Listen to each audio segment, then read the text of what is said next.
see no changes. Wake up in the morning and I ask myself, it's like worth living till I... Hey guys, and welcome back to another edition of Cooking with Chris. That's right, today we're going to do another delicious southern homemade, cooked from scratch southern meal. Never know shit from cans and boxes around here.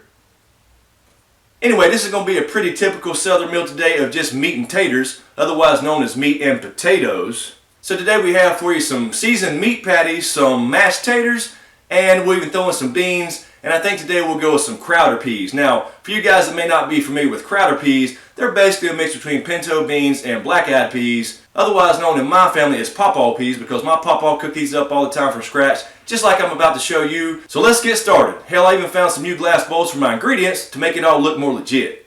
Alright, let's get started with our ingredients. Let me show you my fresh homemade ingredients. Anyway, I even pulled out some clear glass bowls to make all this look more legit, because that's what you're supposed to do on cooking shows. You're supposed to have all these damn bowls that you got to wash, like I said in the first Cooking with Chris video. You take something out of a container, you put it in another container only so you can wash that fucking container. It makes no sense to me. Oh well, but it makes it look more legit. Let's roll with it. Now first we have olive oil. Now this is just regular olive oil, light olive oil. I didn't put this in another container, honestly, because I didn't have another fucking glass container for that. So that's our olive oil. This is our meat patties. Now these are frozen, but they're from a local butcher, so they were frozen, fresh, ground meat patties. Around here in the South, you go to meat shops and get your meat, or you hunt it yourself. You don't go to no damn store and buy that shit frozen. But they are frozen because, you know, when you transport them from the meat shop to my house, I want that shit to stay fresh, you know what I'm saying? So anyway, that's our meat patty, so we're going to be cooking those up and seasoning those. Speaking of the seasoning, now I just mixed this shit up in a bowl. I don't know if you can see that good there, but this is a mixture of Cajun style homemade seasoning, as well as some onion powder. That's the secret to seasoning your meat like that, since we're frying it in the pan southern style. But that's the key, is the onion powder and a little bit of a secret sauce here. I won't tell you exactly what's in it, but let's just say it's kind of Cajun or Creole style. So anyway, I wasted that big ass bowl right there for that little bit of ingredients, and now I'm gonna have to pinch that shit out of this bowl with my fingers onto the meat instead of just dumping it out the original container. I got my milk back here, 1 cup ready for my taters. And speaking of potatoes, here's my potatoes right here. Now what I've done is taken raw potatoes straight out of my garden. Is it time for a garden?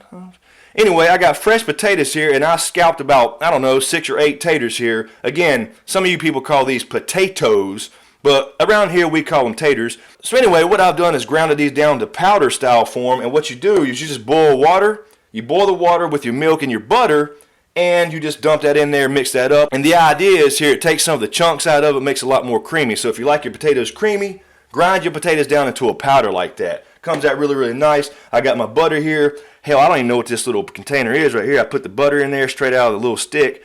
But hell, this might be some kind of mini pot plant. I don't even know where the hell I got that.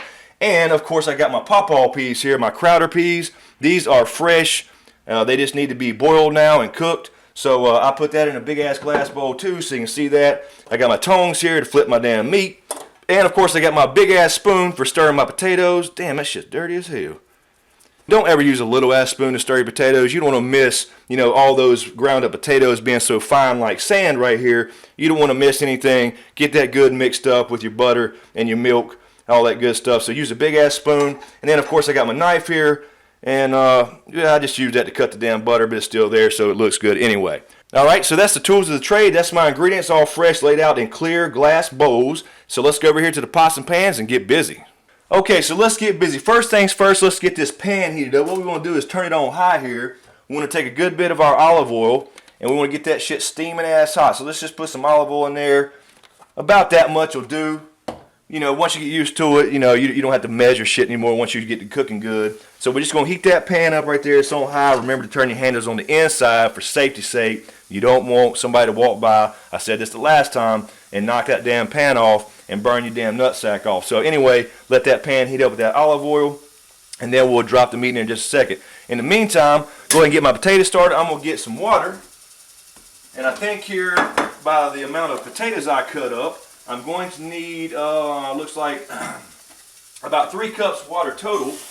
I just kind of eye that. You don't need no fucking measuring cup when you cooking. Just eye that shit. And I'm going to turn this on over here and get it high. And what I'm going to do is take a little bit of salt. Damn, I didn't put my salt in no damn clear ass container to pinch in here. So now I got the water in there. What I'm going to do is I'm going to drop my butter in there. This is about 2 tablespoons of butter.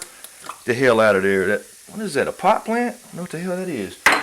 Anyway, so I got my butter in there, and also I'm going to go ahead and put my cup of milk. I've already got that pre-measured, and you can see there's a cup of milk right there. I'm going to go ahead and pour that in that pot. So now we're going to let that boil up. See now olive oil is getting nice. You see how runny it is now? So now you know it's got the heat on it. So let's go ahead and get that in there. So we'll let that boil. And we'll go ahead and throw our meat patties up in here. And I'm going to cook, I don't know, 5 meat patties. I have to do 4 at a time. So we're going to have a little bit of a space issue here just for a few minutes. But once that heats up a little bit, they'll shrink a little bit and they'll fit down in that damn pan real nice. So I'm going to cook, I don't know, 2 for me, 2 for Riddick, and an extra one for later as a midnight snack, you know what I'm saying? So, alright, so while this meat starts to heat up here, I'm going to take some of my seasoning, and I'm going to just sprinkle it on here. Now I'm going to have to do the pinch method, just like this. So it is a mixture of that secret seasoning, and it's a mixture of onion powder. And onion powder is the secret to everything, I'm telling you right now. Onion powder seasons everything. If you don't like onions raw, that's fine and dandy, but I can tell you right now, everything you eat's got onions. Anyway, I'm going to save some more of that, so I'm going to put the first layer on there while that heats up. And what we're going to do, we're not going to touch these patties. We're going to let them sit there and get brown on that one side, sear them in a little bit as far as the juices, and then we'll flip them and add seasoning to the other side as well. So that's what we're going to do. So we'll let this get started, we'll let this boil, and then we'll show you how to mix that up once that gets boiled. Alright, so now you can see what's happened here is the meat has started to slide down. As they get a little bit smaller, they now fit in the pan properly. So we're just going to let them sit there. We're trying to get them flat so we can get a nice sear on one side of those. I know that's probably loud while I'm talking. And I probably need a fan on too because it starts smoking a little bit with that olive oil. And over here, oh shit, damn shit's hot. That grease pops on your damn hands and arms. Alright, so let's mix the potatoes up a little bit there, or the water and milk I should say. Right now that's more like fucking oyster stew. But once I add my freshly ground taters in there, it's going to be the creamiest mashed potatoes you ever seen. Alright, I tell you what, since we got 3 things going on at once here with beans, meat, and taters, what I'm going to do is I'm going to take my pawpaw peas, my crowder peas, and I'm just going to sit them up here out the way. Don't mind that. I'm just going to get them out the way. We'll just focus on the meat and potatoes right now. But yeah, just get them out of the way there so I can turn this pan over here a little bit. This grease is popping and burning the shit out of my arms and hands, but I'm going to keep going for you guys because that's what I like to do. I like to entertain, so I'm going to sit here and get my ass burned up to keep this on camera. Alright, so we got these now, and we got a nice sear on one side. We're going to go ahead and flip these. Alright, see how we got a nice little sear on that side. Go ahead and flip these patties here. And they are getting smaller now down the side, so let's flip those. Alright, now we're going to go back to our freshly ground season, do the pinch method here again. Just cover the whole thing pretty good.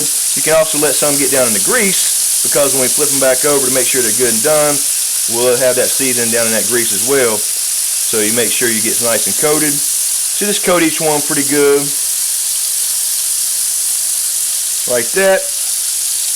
Alright, and it pretty much takes care of and cooks itself. Every time you flip it, you just flip it a couple times for the whole time because this is beef. It don't take much to get cooked thoroughly. You want to make sure it gets to whatever in the hell degrees it's supposed to be so you don't get sick. And of course with your water over here, your water and your milk and your butter, you want that shit to get to boiling temperature, and that'll tell you because it'll fucking boil. That's how easy this shit is.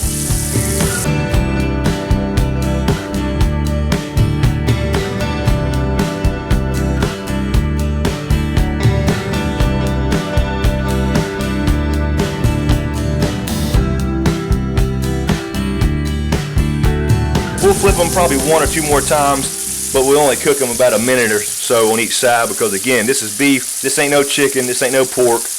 You can eat this shit down there raw and you'll be fine. And it's actually better for you. Also, like I mentioned last time, don't forget your local ass honey from your local ass bees. You want to stay healthy, you eat that shit right there. You won't get sick as often, you'll damn sure not have any allergies. So make sure you eat local ass honey from local ass bees, and that'll keep your immune system nice and tight. Alright, so as these start to bubble up a little bit, don't pop the juice out of them, just kind of push them down a little bit. Once they start to bubble, what you want to do is flip them back, and that'll actually flatten those motherfuckers out. So I'm going to flip that back over. Oh, damn, I got a mouthful of smoke. Excuse me. Now we can go ahead and reduce this heat. Excuse me. Now, for the last time, now these will now fall back down, but I'm going to season these one more time. Alright, make sure there's plenty of seasoning in here. Alright. So I'm going to cover the whole side of that again. And these are going to flatten back out. Now they're getting down to size a little bit. So we know they're getting close to being done already. Alright, and I didn't even see that shit, but our milk is boiling. So what I'm going to do is take that off. I'm going to set it on that right there. And I'm going to pour our fresh mashed potatoes in there. I'm going to take my big ass spoon. And hopefully you can see that. Hopefully my arm's not in the way. I'll go on this side. So you can see that. That should be a better angle for you guys. That is fresh made mashed taters, southern style. And all we need to do is add a little bit more butter. Sometimes some garlic would help, but I'm out of garlic now since I used it on my meat. So I'll just add another stick of butter to that here in a little bit before we eat. But look at that. Ain't getting no creamier than that shit right there. Fresh homemade mashed potatoes. So we'll set it off the back. Make sure you cut your burners off for safety's sake. Alright, I'm going to flip these one more time. Get a little bit of black, a little bit of crust on them right there. That's what you want to see. Outside nice and crispy. Inside will be nice and done. So I'm going to go ahead and cut that heat off. As you can see, they're about the right size now. Now, I'm going to come over here and I'm going to get a plate, put these patties on. If I can find a damn plate. Alright, now normally I'd have paper towels, but I'm out. So I got some old ass napkins from Taco Bell. So I'm just going to put these napkins from Taco Bell on that plate right there. Alright, you can see that plate here. Just lay some napkins or usually paper towels out on a plate.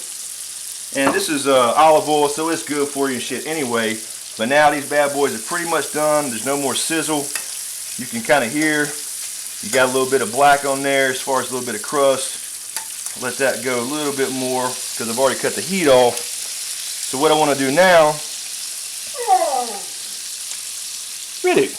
I'm trying to cook, Bubba. Just wait a minute. Alright, so now these are done. So what I want to do, bring my plate over here, grab these bad boys, and lay them on that plate, and that'll soak up that extra grease for you health freaks out there. But you don't have to suck up the grease. That's part of the flavoring. And of course this is olive oil, so it's good for you anyway. Alright, ladies and gentlemen, we have the meal completed. As you can see, I got my homemade mashed taters right here.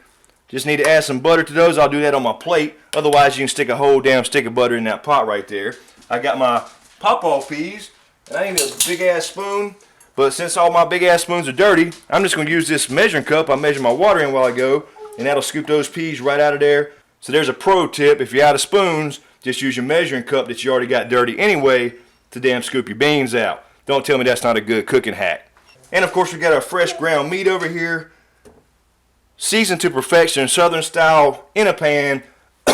Also, pro tip, don't let that gristle dry out as far as that oil being all burned up because that shit gets smoky. Alright, so what we're going to do now, we're going to grab some meat. Let me grab me a fork. Damn it. I got no forks clean. Alright, I'm going to use my cooking knife. All I did was cut butter with that. Grab you a piece of damn meat. Now, let's make this look right though. Let's put this on the plate. So we got our... Ready, get your nose back, man. Come on. I got you one. Go on. Get on your plate here. Let's get us a nice scoop of potatoes. Put it right here. Yeah, that looks like some kind of shape. Alright, and let's grab us a thing of beans. We'll get us about 1 cup of beans. How about that? See, that way you know if you're on a diet or something like that, exactly what your intake is every day. So if you use a cup like that, you know exactly what you're doing. Alright, so let's get that. So now our plate looks nice and clean and professional. But don't forget, you got to garnish that shit to make it look right. You thought I forgot to garnish, didn't you? So what I did is fall down here now in the south. And so I thought, what better garnish than colorful ass leaves? So I went and got 3 beautiful ass leaves. Look at that yellow. Look at that nice deep red there on that one. A little bit of orange left in there. And then kind of a dry ass orange leaf with a hole in it. What you do, just lay those on there just like that. Tell you what, we'll overlap that one a little bit. And there you have it, folks. Meat, taters, pawpaw peas, and of course the garnishment. Hope you can see that in that camera. That shit looks good as hell. Let me focus that in for you. Look at that damn meal. You can see the steam rising off of it. That looks good as shit, and I'm ready to eat because I'm fucking hungry.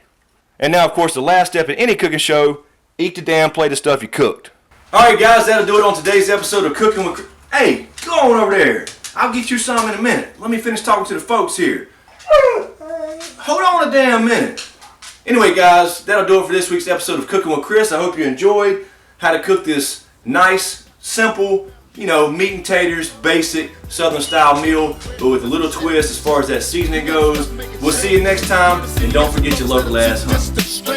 And that's how it's supposed to be. How can the devil take a brother if he's close to me? I let it go back to when we played as kids, but then changed. That's the way it is. Come on, come on. That's just the way it is.